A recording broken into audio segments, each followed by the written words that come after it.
Good morning, Order. I was going through YouTube recently looking at gaming advice videos and noticed that while there are very good ones for being a better game master or a better player at the table, there really wasn't anything about making better characters. I'm going to go through my process and using a growing plant analogy to try and help any of you that might be struggling with making your characters interesting. After all, when the game is over, we don't sit around talking about how Timmy's character had a particular feat or Sally's had a particular skill. No, we talk how Grognar was a dumbass whenever he tried to talk to a lady, or how Falcia chased after every semi-attractive nobleman she saw. Let's look at the base, the roots, if you will.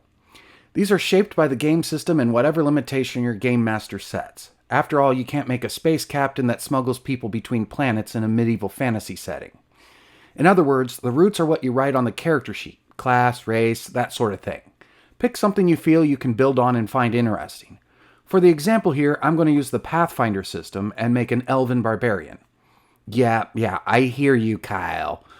Elves don't make good barbarians. Their stat bonuses are all wrong. Shut it.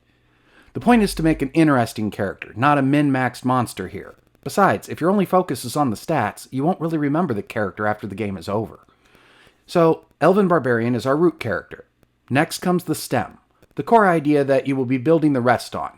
It should be a short sentence. I'm taking this part from the Cypher System's character creation method.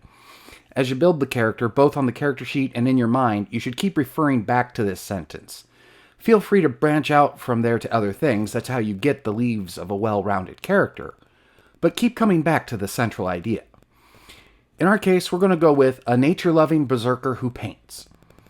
Already you can see this is going to be a somewhat interesting character.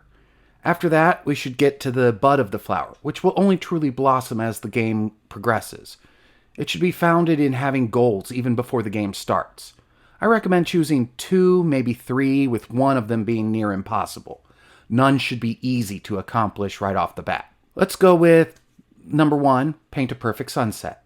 Number 2, gain a griffin for a companion. And 3, conquer the orc-filled forest and make them all kneel. So to review, roots, stem and branches, and bud. You need all 3 for an interesting character.